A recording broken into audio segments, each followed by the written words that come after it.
فَتُثِيرُ سَحَابًا فَسُقْنَاهُ إِلَى بَلَدٍ مَيِّتٍ فَتُثِيرُ سَحَابًا فَسُقْنَاهُ إِلَى بَلَدٍ مَيِّتٍ فَأَحْيَيْنَا بِهِ الْأَرْضَ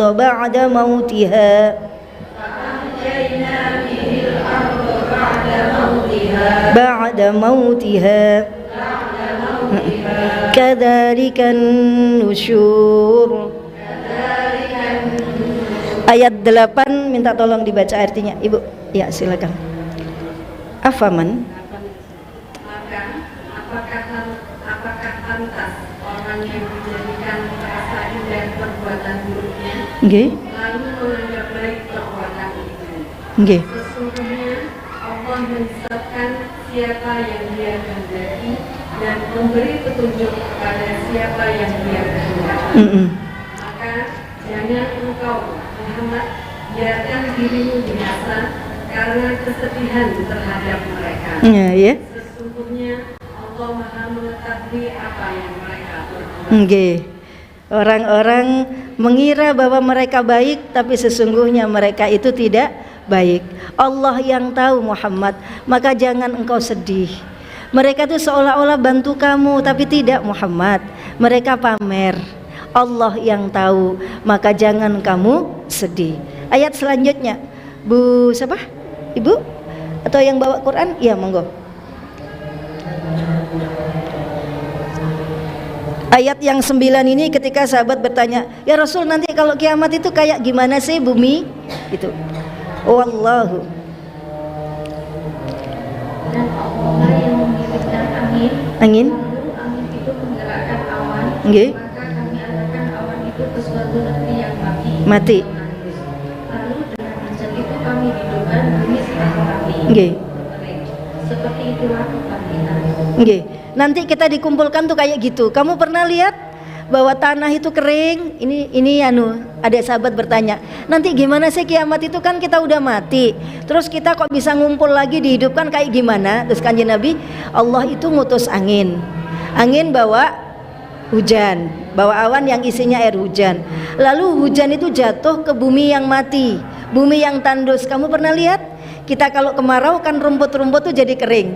Begitu semalaman hujan, pagi tuh langsung terucup ya, keluar hijau-hijau semua. Kadzalikan nusyur. Nanti kamu juga kayak gitu. Tiba-tiba terucup, kamu tumbuh nanti. Setelah hujan 40 hari hujan mani, lalu kamu tumbuh. Selalu begitu. Allah mengumpamakan kiamat itu seperti kebun yang tandus disiram air hujan. Sekarang ayat ini, ayat 10. Man kana yuridul izzata falillahil izzatu jami'a. Itu 2.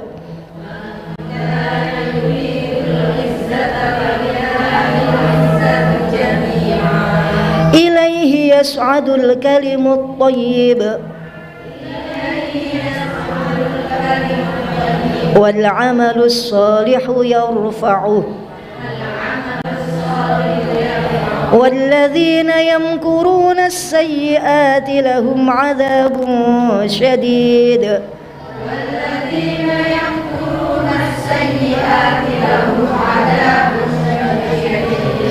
ومكر أولئك هو يبور.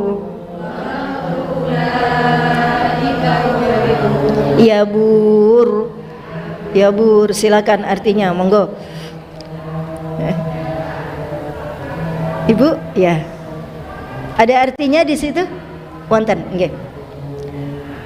Barang siapa menghendaki kemuliaan, maka ketahuilah kemuliaan itu semuanya milik Allah. Nggih. Kepadanya lah akan naik perkataan-perkataan yang baik, dan amal kebajikan Ia akan mengangkatnya. Adapun orang-orang yang merencanakan kejahatan mereka akan mendapat azab yang sangat keras, dan rencana jahat mereka akan hancur. Surat Fatir ayat 10. Shadaqallahul azim. Nah, kayaknya nggak ada riak-riaknya ya, nggak ada pamer-pamernya. Tapi kita lihat itu dari ayat 10. Itu lanjutan dari ayat 8 dari ayat 10. Barang siapa yuridu yang menghendaki al-izzata kemuliaan, siapa yang kepingin kemuliaan, baik dunia maupun akhirat. Nggak usah kamu kepingin dilihat baik manusia, nggak usah deh.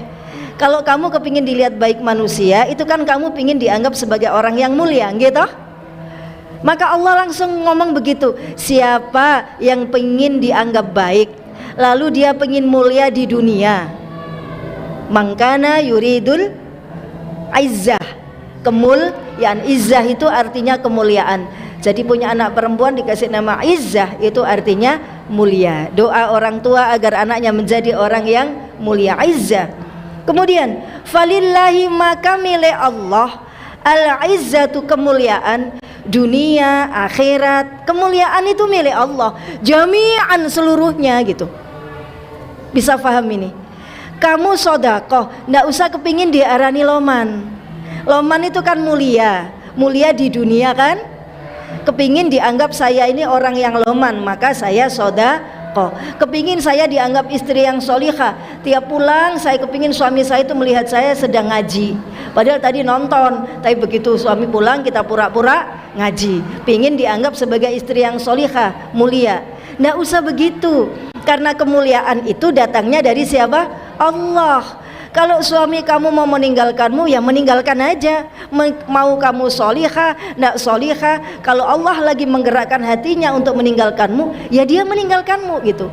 Nggak terpengaruh oleh baikmu, karena yang menggerakkan itu siapa? Allah. Jadi gimana? Falillahil izzatu jami'a, milik Allah seluruh kemuliaan. Jadi mintalah sama Allah, doa sama Allah agar hatimu dicintakan kepada suami, agar hati suami dicintakan kepada dirimu, agar sesuatu yang haram tidak memasuki hati suamimu. Doa, karena yang jaga hati suami itu siapa? Allah. Nggak usah pamer ke suami. Kalau bengesan dandan agar suami cinta, nggak apa-apa, dengan niat menjalankan perintah Allah. Tapi kalau kemudian kamu ngaji, kemudian terus pura-pura sholat, tiap pulang kodok sholat banyak gitu, jangan begitu, karena ndak bakalan itu kemudian mengubah hati suamimu. Karena falillahil izzatu jami'ah, kemuliaan itu semuanya dari Allah. Dan ini di tafsir Ibnu Katsir ya, orang yang di hatinya merencanakan kejahatan, ini yang disebut walladzina, habis falillahil izzatu jami'a. Umi lanjutkan dulu. Ilaihi, kepada Allah, yas'adu, akan naik, al kalimut thayyib, ucapan-ucapan yang baik. Semua ucapanmu yang baik akan naik. Di situ yang dimaksud ucapan baik adalah tasbihat, baqiyatus sholihah, subhanallah walhamdulillah wala ilaha illallah allahu akbar la haula wala quwata illa billahil aliyyil azim. Setiap kamu mengucapkan kalimat-kalimat itu, kalimat thayyib seperti itu ada malaikat yang mengambil, subhanallah, kita diambil sama malaikat. Lalu yas'adul, dia naik membawa kalimat-kalimat thayyib kita. Setiap naik ini ketemu dengan sekelompok malaikat, mereka lalu mendoakan kepada kita yang mengucapkan tasbihat. Ilaihi yas'adul kalimut thayyib, pada Allah naiklah seluruh kalimat-kalimat yang baik. Jadi malaikat ketemu terus, ya Allah, misalkan yang mengucapkan ini tadi Bu Mudrika gitu ya, ya Allah ampunilah Mudrika, muliakan dia, ampuni dia, muliakan dia. Setiap ketemu rombongan malaikat mendoakan, karena kalimatmu tadi oleh malaikat dibawa dan malaikat nyebut namamu gitu, mamerin ke Allah, niki tasbihat saking Mudrika, tasbihat saking Mudrika, tasbihat saking Mudrika. Maka malaikat, semoga Mudrika diampuni, dimuliakan, disucikan, dibesarkan, diangkat derajatnya oleh Allah, dikuatkan oleh Allah. Karena kalimat itu punya makna begitu. Nggak perlu itu mbok pamerkan kepada manusia, karena kalimat-kalimatmu yang baik itu langsung naik gitu, meskipun orang tidak tahu. Malah sebaiknya nggak perlu orang tahu gitu. Kalau orang tahu nanti berkurang itu nanti, karena orang jadi memujimu gitu. Padahal pujian yang kemarin ya, kalau orang memuji itu mengurangi nilai kita di mata Allah, karena kita nggak kayak gitu. Jadi justru sebaiknya memang orang tidak tahu. Kalau toh tahu, bukan niat kita untuk diketahui sebagai orang yang suka bertasbih. Ilaihi yas'adul kalimat thayyib. Subhanallah, kalau kalimat-kalimat thayyib itu Masya Allah. Jadi malaikat itu naruh ucapan itu kan tadi dibawa ya, ditaruh di bawah sayapnya. Karena malaikat itu makhluk yang bersayap. Tergantung derajatnya, sayapnya makin banyak, derajat malaikat itu makin tinggi. Terbanyak sayapnya adalah malaikat Jibril. Paling sedikit sayapnya itu 2, ajnihatani, 2 sayap. Dan malaikat Jibril itu paling banyak. Setiap dia berendam di lautan cahaya, ebek, ya, itunya cipratan cahayanya menjadi malaikat-malaikat lagi. Dan malaikat ini dibawa ke langit, terus sampai mana? Ilallah, sampai kepada Allah. Jadi zikir kita terangkat ke Allah, bukan cuma kalimat thayyib, wal amalus sholih. Perbuatan baikmu juga dibawa malaikat, diangkat sampai ke Allah, disaksikan para malaikat. Malaikat mendoakanmu. Jadi tidak perlu kamu kepingin perhatian manusia. Kalau manusia perhatian kepada kamu itu mengurangi nanti, di cancel ini nanti. Karena niatmu adalah karena manusia gitu. Di ilaihi yas'adul kalimut thayyib wal amalus sholih yarfa'uhu. Yarfa'u akan mengangkat Allah hu ing amal sholih. Allah yang akan mengangkat. Siapa tadi yang angkat?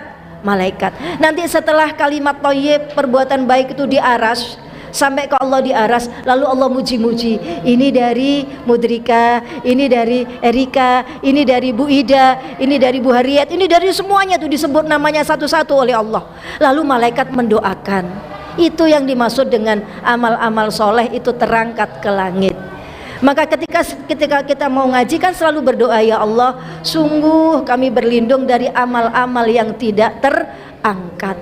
Kenapa amal tidak terangkat? Malaikat tidak mau bawa naik.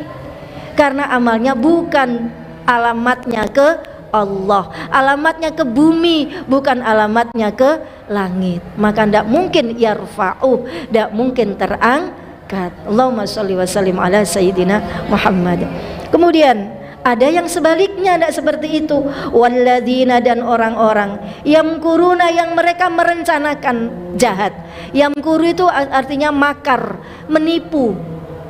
Mereka yang menipu, merencanakan kejahatan, as-sayyiati, jahat.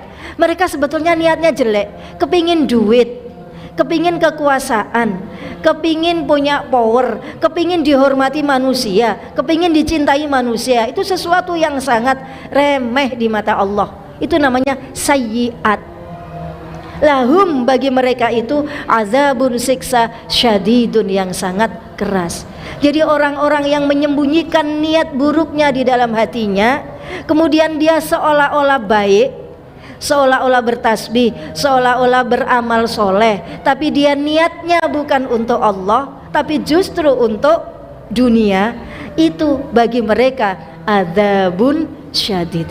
Nah, kita jangan sampai masuk golongan ini, beramal tapi justru disiksa, atau tadi sholat tapi masuk golongan fawailun, masuk neraka wail. Wa makru ulaika, wa makru ulaika, dan kejahatan mereka semua itu, huwa, makar itu, penipuan itu, yaburu, akan hancur, akan hancur. Dan niat-niat yang buruk di dalam hati itu, ketahuilah, kalau kita pamer itu nanti Allah itu akan menampakkan lewat roman muka kita dan lewat lisan yang tidak terkendali. Coba kita amati amal-amal kita yang tidak ikhlas, kok boleh keceplosan omong, niatku itu elek. Nanti ada saatnya tuh Allah akan, lidah ini jadi tidak terkontrol. Entah saat kita marah gitu ya, kita kalau marah, aku perasamu ngene kita, aku dadi bojo kowe sak sabar-sabarno. Loh, berarti kamu ndak ikhlas sabarmu. Kok ya aku ngomong tak sabar-sabarno, berarti aku sabar ini tidak ikhlas. Dan Allah yang ini tadi, yang ngatur omongan ini tadi Allah menampakkan niatmu yang kurang baik. Jadi sabarmu itu supaya bojomu seneng nang awakmu itu. Berarti karena apa tadi? Dunia. Bukan sabar karena mempertahankan kebahagiaan. Tugas kita itu agar rumah tangga itu bahagia. Jadi kita harus lapose kok menang-menangan. Kan rumah tangga itu tidak saling ego, lulu gue kan boten nggih. Kalau rumah tangga itu kan ego kita itu harus kita tekan. Bahkan seorang anak itu ya, kalau kita gini nih kan sudah punya suami, itu sebaiknya kita tuh memang, kalau suami kita pokoknya bisa diajak kerjasama gitu, kita tidak punya rencana-rencana pribadi memang. Jadi kebahagiaan kita menyesuaikan dengan kebahagiaan suami. Sebaiknya memang begitu, agar kita tidak terlalu kecewa. Kalau kita punya standar sendiri, nanti tidak cocok sama suami, dan itu yang disebut egoisme dalam rumah tangga. Biasanya singgarai gegeran itu karena egoisme dalam rumah tangga. Mestinya kalau dalam rumah tangga itu, kalau suami yang tidak bisa ngalah, ya istri yang ngalah terus. Engkau lah diinjek-injek.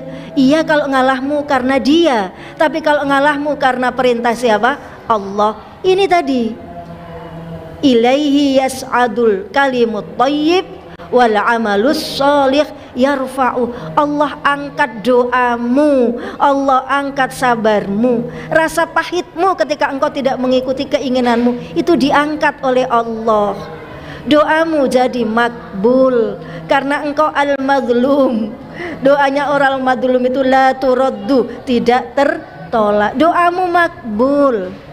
Tenang saja, doamu makbul. Doakan suamimu, nanti dia jadi baik karena doa-doamu. Tapi kalau kemudian kau merasa begini, aku ngalah-ngalah terus, ya diide-ide, enggak.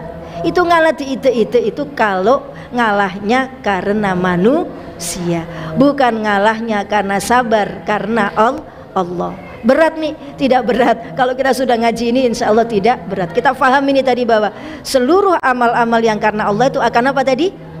Diangkat.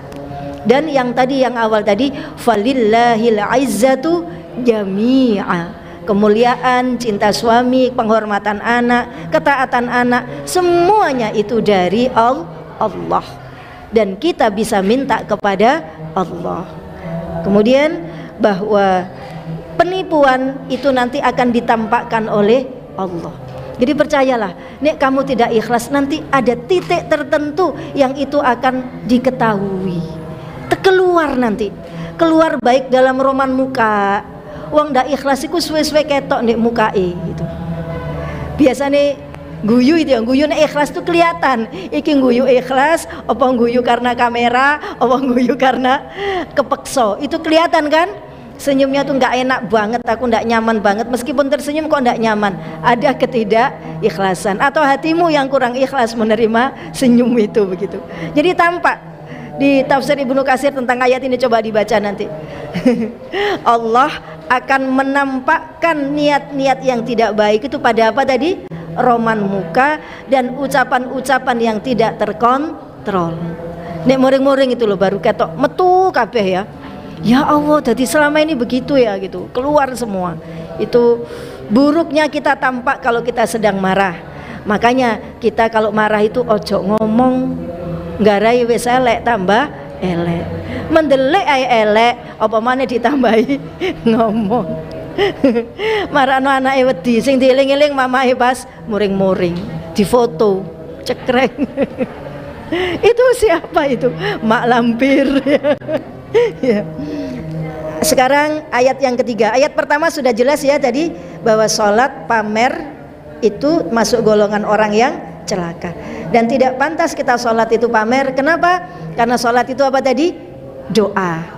Dan sholat itu adalah penghormatan. Mana bisa kita sedang menghormati kok kita pamerkan. Kalau saya sedang menghormati jenengan kan saya tidak lihat yang lain. Gini-gini kan, tidak peduli yang lain kan. Karena saya sedang menghormati ibu, saya begini ke ibu. Saya sedang menghormati Allah, ya saya tidak peduli yang lain. Karena saya sedang menghormati Allah. Masa bodoh dengan orang lain. Itu namanya ikhlas dalam sholat.